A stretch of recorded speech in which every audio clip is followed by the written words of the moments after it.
بسم اللہ الرحمن الرحیم۔ گمنام ہیرو کے معزز ناظرین السلام علیکم۔ دوستو لائک ضرور کر دیا کریں، شکریہ۔ آئیے چلتے ہیں کہانی کی طرف۔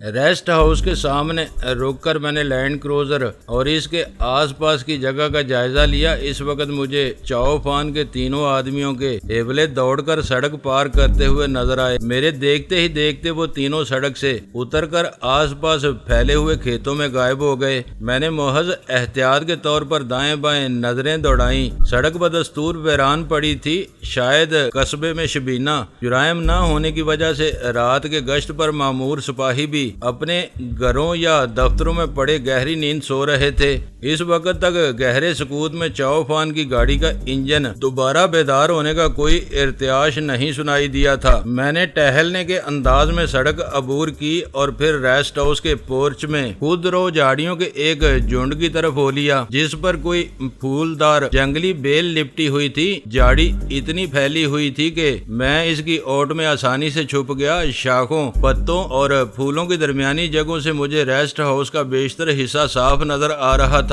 کچی زمین پر صحیح پوزیشن لینے کے بعد میں نے اپنے شانے سے خودکار امریکی رائفل اتاری تو میرے ذہن میں صرف ایک ہی خوف جاگزیں تھا کہ اس کچے میدان میں کہیں سے کوئی زہریلا کیڑا وغیرہ میری طرف نہ نکل آئے۔ چاؤ فان نے کچھ وقفے کے بعد اپنی گاڑی کا انجن سٹارٹ کر لیا۔ اس نے اپنے آدمیوں کو اتنی مہلت دے دی تھی کہ وہ ریسٹ ہاؤس کے گرد مناسب جگہ سنبھال لیں۔ کالی ایکارڈ ریسٹ ہاؤس سے زیادہ دور نہیں تھی۔ چند ثانیوں بعد اس کی روشنی کی تیز چادر ہر طرف پھیل گئی اور پھر ایکارڈ اس خوبصورت ریسٹ ہاؤس کے سامنے لینڈ کروزر کے برابر میں رک گئی۔ سبراج کی لینڈ کروزر کی وجہ سے چاؤ فان اپنی گاڑی سمیت میری نظروں سے اوجھل ہو گیا۔ گاڑی کا دروازہ کھلنے اور بند ہونے کی آواز سے مجھے چاؤ فان کے گاڑی سے اترنے کا اندازہ ہوا۔ پھر قدرے سکوت کے بعد ریسٹ ہاؤس کے پختہ برآمدے پر قدموں کی چاپ سنائی دی اور چاؤ فان لینڈ کروزر کے عقب سے طلوع ہو کر میری نظروں کے سامنے آ گیا۔ اس نے ریسٹ ہاؤس کے بند داخلی دروازے کے سامنے رک کر محتاط انداز میں چاروں طرف دیکھا اور دروازے پر دستک دینے لگا۔ کون ہے؟ اندر سے ایک گراتی ہوئی غضب آلود آواز خاموش ہواؤں کے دوش پر ابری اور میرا دل اچھل کر حلق میں آ گیا۔ کھمبے پر لگے ہوئے اکلوتے بلب سے برآمدے میں پڑنے والی روشنی میں نے دیکھا کہ وہ آواز سن کر چاؤ فان سراسیمگی میں مبتلا ہو گیا تھا۔ کسی بھی لمحے داخلی دروازہ کھلنے کی امید پر میں نے اپنی رائفل سیدھی کر کے اس کی نال خود رو جھاڑیوں کی ایک مضبوط ٹہنی پر ٹکا لی۔ اس کا رخ برآمدے میں کھڑے ہوئے چاؤ فان کی طرف تھا۔ میں نے اس ملک میں اپنے چند روزہ قیام اور سیر و تفریح کے دوران ایک بات بہت شدت سے ساتھ محسوس کی تھی کہ تھائی لینڈ کے حکمراں بینکاک کے بے ہنگم بلکہ موزی ٹریفک پر قابو پانے میں بری طرح ناکام ہونے کے باوجود اپنے ملک کو غیر ملکی سیاحوں کی جنت میں تبدیل کرنے میں بڑی حد تک کامیاب رہے تھے۔ سڑکیں کشادہ اور ہموار تھیں، روشنی اور دوسری بنیادی سہولتوں کا ہر جگہ بندوبست موجود تھا۔ بڑے ہوٹلوں کو چھوڑ کر چھوٹے رہائشی ہوٹلوں اور توام گاہوں میں ہر ذوق کے مہمانوں کی ضروریات کا پورا اہتمام تھا۔ اس کے باوجود بینکاک اور اس کے مضافات میں تعمیرات وغیرہ کا سلسلہ جاری تھا۔ جیسے وہ لوگ گنجان خطوں میں سڑکوں کی تعداد اور کشادگی میں اضافہ کر کے اپنے مہمانوں کے لیے موجود سہولیات میں مزید اضافہ کرنے پر کمر بستہ ہوں۔ کچھ یہی صورت لوپ بوری کی بھی نظر آئی تھی۔ سرے شام سو جانے والے اس قصبے کی جن سڑکوں سے ہماری گاڑی گزری وہ روشن اور ہموار تھیں، جن سے گزرتے ہوئے فرد اور تازگی کا ایک انوکھا احساس دلوں کو چھو رہا تھا۔ وہ ریسٹ ہاؤس آبادی سے باہر واقع تھا۔ اس کی افادیت کو بھی دن کے اوقات تک محدود رکھا گیا تھا، مگر باہر لگی ہوئی اکلوتی اور تیز اسٹریٹ لائٹ کی روشنی میں قدیم تھائی طرز پر بنا ہوا وہ ریسٹ ہاؤس اپنی رنگ و روگن سے کسی بھی طرح زبوں حال نظر نہیں آ رہا تھا۔ باہر سے ہی اندازہ ہو رہا تھا کہ اس کی باقاعدگی سے دیکھ بھال اور مرمت و تزئین ہوتی رہتی ہے تاکہ کچھ دیر کے لیے وہاں سستانے والے بھی کسی کوفت کا شکار نہ ہوں۔ دوسری طرف سے وہ ریسٹ ہاؤس جرائم پیشہ افراد کے لیے بھی ایک ایسی پناہ گاہ بنا ہوا تھا جہاں سوبراج جیسا خطرناک آدمی بے خوف و خطر پناہ گزین تھا۔ اندر سے آنے والی آواز مقامی ہوتی تو ایک لفظ بھی میرے پلے نہیں پڑ سکتا تھا۔ اس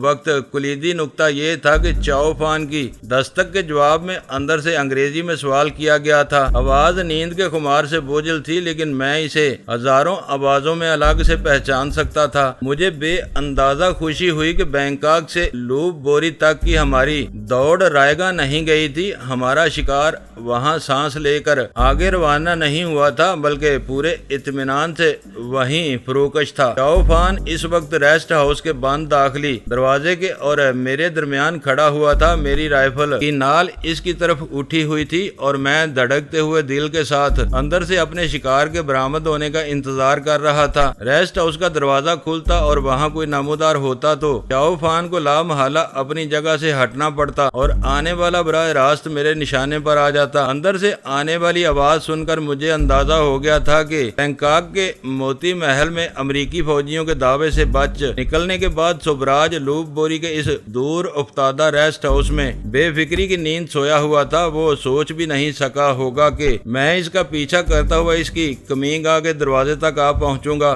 گولڈن ڈریگن نامی کسینو کے ایک محافظ کی زہر سے واقع ہونے والی موت نے میرے حریف کو اس شک میں مبتلا کر دیا تھا کہ میں اس کے پیچھے پیچھے کراچی سے بینکاک آ پہنچا ہوں اور میں نے ہی راجن کے کسینو کے محافظ کو قتل کیا ہے۔ اپنے اس شبے کی تصدیق کرنے کے لیے اس نے مجھے فون کیا۔ موبائل فون پر انٹرنیشنل رومنگ کی سہولت دستیاب ہونے کی وجہ سے اسے یہ علم نہیں ہو سکا کہ میں کراچی میں بیٹھا ہوا تھا یا بینکاک پہنچ چکا تھا۔ میری کلا بازی بار آور ثابت ہوئی۔ اسے یقین ہو گیا کہ میں نے حریف کو زہر میں بجھے ہوئے تیر کا نشانہ بنانے والا ہتھیار دے کر اپنے کسی آدمی کو بینکاک بھیجا ہوا تھا اور وہی وہاں سوبراج اور راجن کے مفادات کے خلاف فتنہ گری کر رہا تھا۔ اس وقت میرا ذہن بہت تیزی کے ساتھ کام کر رہا تھا۔ سوبراج سے جاری لڑائی کا فیصلہ کن مرحلہ کسی بھی لمحے سامنے آ سکتا تھا۔ اس خبیث نے مجھے بہت دوڑ لگوائی تھی۔ کراچی میں اس کا مقدر ہمیشہ اس کی یاوری کرتا رہا۔ وہ ہر موقع پر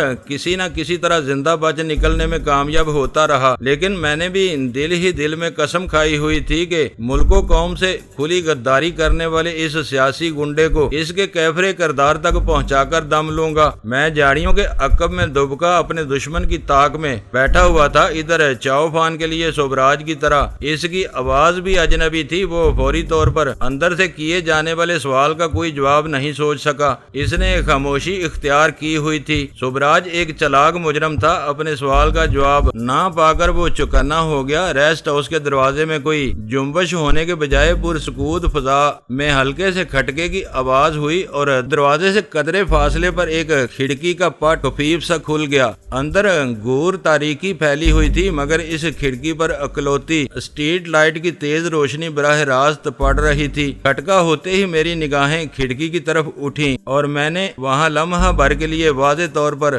سوبراج کا اوپری دڑ دیکھا۔ اس کے ہونٹوں پر مڑی ہوئی اور طوطے کی چونچ جیسی ناک اس کی واضح پہچان تھی۔ ریسٹ ہاؤس کے دروازے کی طرح وہ کھڑکی بھی براہ راست میری زد میں تھی۔ میں نے پھرتی سے نال کا رخ کھڑکی کی طرف موڑا، مگر اس اثنا میں سوبراج کا وجود کسی چھلاوے کی طرح یکا یک تاریکی میں معدوم ہو گیا۔ باہر سے اپنی آنکھوں پر روشنی پڑتے ہی اسے بھیانک خطرے کا ادراک ہو گیا اور وہ نہایت تیزی سے نیچے بیٹھ کر یا ایک طرف سرک کر میری نظروں سے اوجھل ہو گیا۔ یہ ممکن نہیں تھا کہ چاؤ فان نے کھڑکی کھلنے کے کھٹکے کی ہلکی مگر واضح آواز نہ سنی ہو۔ وہ ہمتاً دروازے کی طرف متوجہ تھا۔ شاید اس نے سوچا ہو کہ وہ آواز اس کی طرف مبذول کرانے کے لیے دانستہ پیدا کی گئی تھی۔ وہ پتھر کے بت کی طرح ساکت کھڑا دروازے کی طرف دیکھتا رہا۔ اس کے فرشتوں کو بھی علم نہیں ہو سکا کہ سوبراج ریسٹ ہاؤس کی ایک کھڑکی میں بس لمحہ بھر کے لیے نمودار ہو کر غائب ہو چکا تھا۔ سوبراج پر اچٹتی ہوئی نگاہ پڑتے ہی میرا دوران خون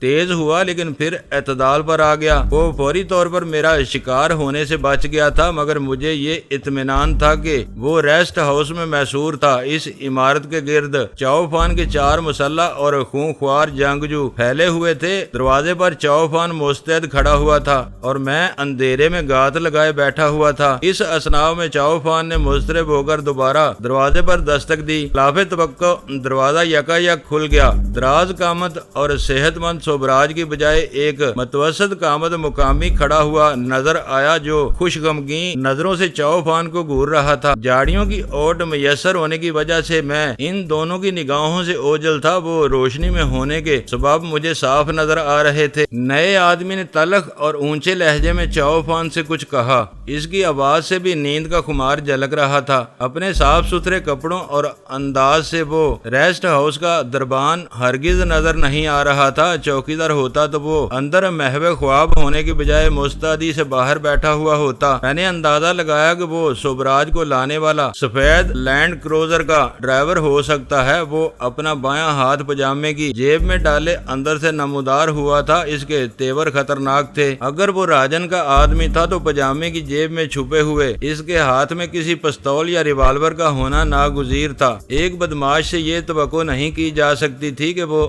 رات گئے دستک دینے والے ایک ملاقاتی کا خالی ہاتھ سامنا کرنے کا خطرہ مول لے گا۔ چاؤفان نے اپنی ہلکی رائفل کو ایک پہلو پر بازو کے نیچے چھپانے کی کوشش کی تھی۔ شاید کسی عام آدمی کے لیے وہ پوشیدہ رہتی، لیکن اس کے مد مقابل کی عقابی نظروں سے اس کا بچنا محال تھا۔ وہ دونوں مسلح حالت میں ایک دوسرے کے روبرو تھے اور ثابت قدمی کے ساتھ اپنی اپنی جگہ پر جمے ہوئے تھے، کسی نے منہ نہیں موڑا تھا۔ چاؤفان نے بھی اونچی اور تیز آواز میں جواب دیا۔ ان دونوں کے درمیان مقامی زبان میں ہونے والے مکالمے میرے لیے یکسر ناقابل فہم تھے، لیکن ان کے لب و لہجے سے تلخی اور ترشی کا اظہار ہو رہا تھا جو میرے لیے خاصا تشویشناک تھا۔ چاؤفان کو اپنی خود کار رائفل شانے سے اتار کر سیدھی کرنے میں دیر لگتی، جبکہ اس کا حریف پجامے کی جیب سے ہاتھ نکالتے ہی اس پر گولی چلا سکتا تھا۔ میرے لیے اپنی جگہ سے چاؤفان کو بچا کر نوارد کو نشانہ بنانا محال تھا، کیونکہ چاؤفان بے تابی کے عالم میں بار بار قدم بدل رہا تھا، جس کے سبب اس کے بدن کے زاویے لمحہ بے لمحہ بدل رہے تھے۔ چاؤفان کا جواب سن کر اندر سے نمودار ہونے والے نے چیخ کر مختصر سی کوئی بات کہی، یقیناً وہ کوئی گالی رہی ہوگی، کیونکہ چاؤفان نے حیرت ناک صورت کے ساتھ اپنی رائفل کندھے سے اتار کر اس پر سیدھی کر لی تھی۔ حریف کو اتنی مہلت نہ مل سکی کہ وہ جیب سے ہاتھ نکال کر گولی چلاتا۔ موت کو اتنے قریب پا کر نوارد وحشت زدہ ہو گیا۔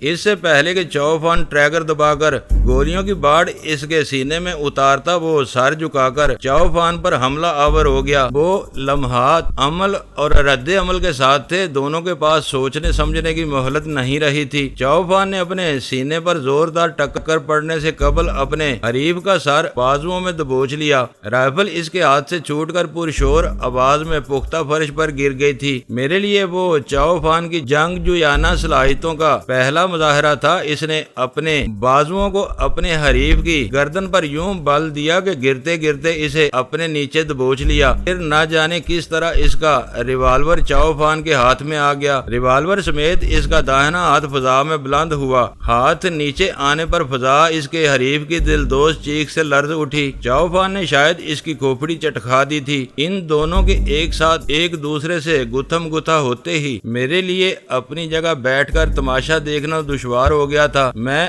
اپنی رائفل لے کر پنجوں کے بل ان دونوں کی طرف دوڑ پڑا تھا۔ کھوپڑی پر چوٹ کھاتے ہی نوارد تھائی اپنے وجود کی پوری قوت سے تڑپ کر چاؤفان کے نیچے سے نکل گیا۔ وہ بھاگنے کے ارادے سے لڑکھڑاتا ہوا فرش سے اٹھا تو اس کا چہرہ سار کے زخم سے بہنے والے خون سے رنگین ہو چکا تھا۔ چاؤفان بھی اپنی رائفل لیتا ہوا اٹھ رہا تھا۔ میں دوڑتے دوڑتے لمحہ بھر کے لیے ٹھٹکا اور پھر میں نے نشانہ لے کر ایک گولی حریف کی پشت میں اتار دی۔ وہ ہولناک چیخ کے ساتھ لہراتا ہوا برآمدے کے فرش پر ڈھیر ہو گیا۔ چاؤفان اپنی لڑائی میں اتنا منہمک تھا کہ وقتی طور پر شاید مجھے بھول گیا تھا۔ میرے کیے ہوئے فائر کی آواز پر اس نے مڑ کر تحیر زدہ نظروں سے میری طرف دیکھا اور بے ساختہ چیخ اٹھا، ماسٹر تم پکے نشانہ باز ہو۔ اسی وقت فضا رائفلوں کے ہولناک نغموں سے گنگنا اٹھی۔ میں نے تیزی سے چاؤفان کی طرف بڑھتے ہوئے ان آوازوں پر غور کیا تو اندازہ ہوا کہ وہ فائرنگ ریسٹ ہاؤس کی پشت پر واقع کھیتوں وغیرہ کی سمت میں ہو رہی تھی۔ چند ثانیوں میں میں چاؤفان کے قریب پہنچ گیا۔